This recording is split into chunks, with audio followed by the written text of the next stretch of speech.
અમદાવાદ જિલ્લાના ધોળકા તાલુકાના વૌઠા ગામે 7 નદીનો સંગમ થાય છે, ત્યારે મોટી સંખ્યામાં શ્રદ્ધાળુઓ સપ્તનદી સંગમ સ્નાન કરી સંકલેશ્વર મહાદેવના દર્શન કરીને પાવન થવા અહીં આવતા હોય છે.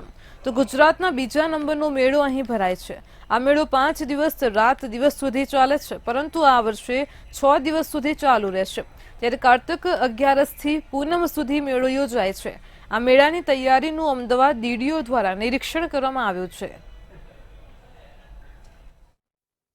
અમે દર વર્ષે અહીંયા ઓઢાનો મેળો ભરાય છે સપ્તનદીના કિનારે.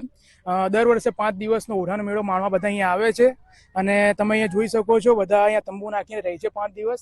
આ ફેરી 1 દિવસ વધારવામાં આવ્યો છે અને હું મારા તરફથી અને મારા સમાજ તરફથી સૌને કહેવા માંગુ છું કે બધા અહીંયા આવો અને ઓઢાનો મેળો માણો. વૌઠા લોકમેળો જે પૌરાણિક લોકમેળો છે, વર્ષોથી ભરાતો મેળો છે, ધાર્મિક મેળો છે.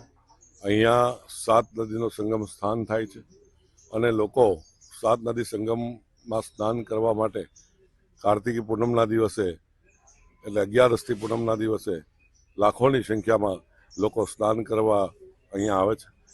લોકમેળો એની સાથે યોજાય પણ છે. હજારોની સંખ્યામાં અહીંયા તંબુ પણ લાગે છે, વેપારીઓ પણ આવે છે, નાના મોટા રાઇડ્સો લાગે, ચકડોળ લાગે. ખૂબ જ મોટી સંખ્યામાં વેપારીઓ અહીંયા આવે છે. વૌઠા મેળામાં પ્લોટોની હરાજીનું કામ પ્રક્રિયા ચાલુ છે અને તેમાં અંદાજિત પ્લોટોની તો હરાજી પૂર્ણ પણ થઈ ગઈ છે અને વર્ષોથી મેળો ભરાય છે. અને વૌઠા મેળામાં આ ફેરે નવીકરણ માટે અમે એક વૌઠા મેળામાં એક સ્થળ બનાવ્યું છે જેમાં 2000 માણસ બેસી શકે. તેનું નામ અમે વૌઠા વિસામા તરીકે નામ આપેલું છે અને રાઇડોનું ફિટિંગ પણ હાલ ચાલુ છે અને રાઇડોમાં ભીડ ના થાય તે માટે પહોળા રસ્તા અને રાઇડો પણ વધારવામાં આવી છે. અહીંયા ગુજરાતનો મેળો માણવા, બીજા નંબરનો મેળો માણવા આવીએ છીએ અને અમે અહીંયા 5-6 દિવસ રહીએ છીએ. મેળો 7 નદીઓનો સંગમ છે. અહીંયા ગાડી અમે નહીં ધોઈએ નદી કિનારીએ અને રાંધી ખાઈને લાડુની પ્રસાદી બનાવીને તે પૂનમની દિવસે અમે પ્રસાદી કરીને તે અમે અહીંયા રહીએ છીએ, મેળો માણીએ છીએ. यहाँ पे वोठा में जो लोक मेला होता है, यहाँ पे सप्त नदी संगम है.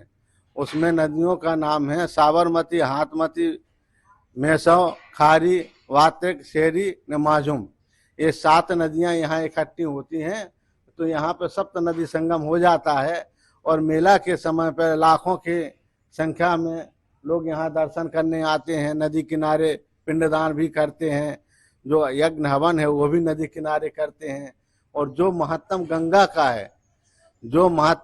का है वही साबरमती जो माता जी हैं उनका महत्तम की गंगा के जैसा ही है.